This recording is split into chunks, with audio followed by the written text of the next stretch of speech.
My garbage person of the week is probably not that difficult to predict. Maybe you could have voted on it. Now, you would have enjoyed that despite the fact that it was predetermined.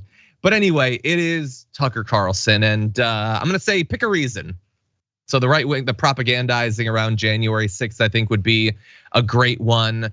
But mainly it's how garbagey the entire shtick has become.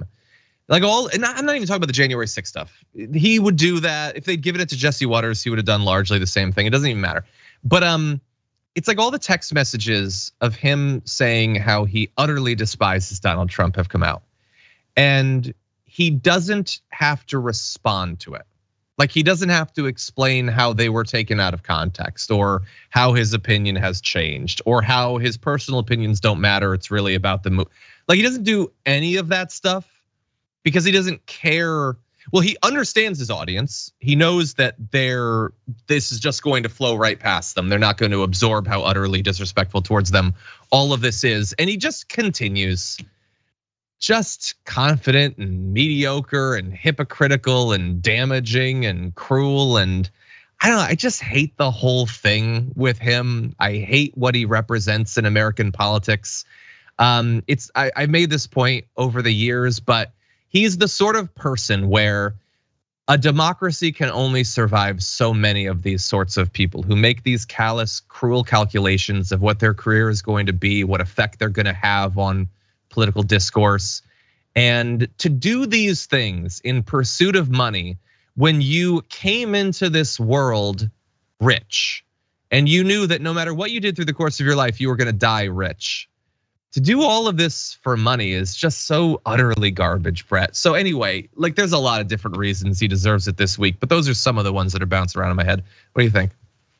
Yeah, he's admitted, Fox has admitted that his show is not news, it's just entertainment. It is the WWE of Fox News, and I hate to do that to John, but yes, that's what it is.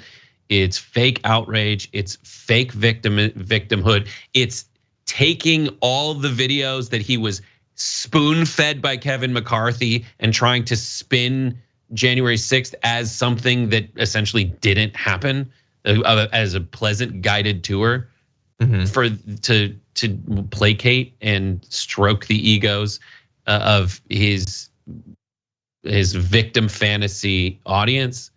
It's sad and it's pathetic and it's so very Tucker Carlson. Ugh. Well, those are our garbage people, but 50,000 of you voted, and here are the top 5 community garbage people of the week for this week. Coming in number 5 with 3% of the vote is Ted Cruz for grandstanding during Merrick Garland's testimony. I actually missed that one. I'm not actually familiar with that, but it's Ted Cruz, so I trust you guys, don't worry. Coming in number 4 with 4% of the vote is Eric Adams for dismissing the separation of church and state. Oh, I forgot about that. Number 3 with 10% of the vote is Donald Trump for his retribution vow at CPAC. That's gonna be fun as he develops that message over the next year. Coming in at number 2 with 14% of the vote is Michael Knowles for calling to eradicate transgenderism. Ugh. But number 1, 69% of the vote, not even close.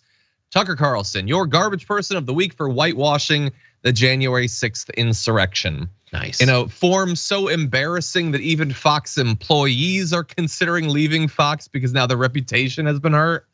Anyway, luckily, even a lot of Republicans were mocking him for that.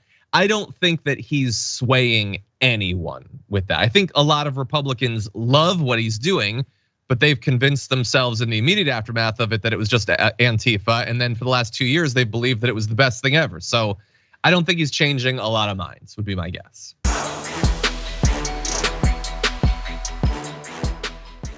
Check out the Damage Report podcast each day, wherever you get your podcasts, whether Pocket Casts or Stitcher or iTunes. You can join me as I give you the news and stories you want, with a range of co-hosts and interview guests jumping in on the fun each day. Again, that's the Damage Report, wherever you get your podcasts. And if you get them at iTunes, don't forget to rate and review. Sometimes I'll read them live on the show.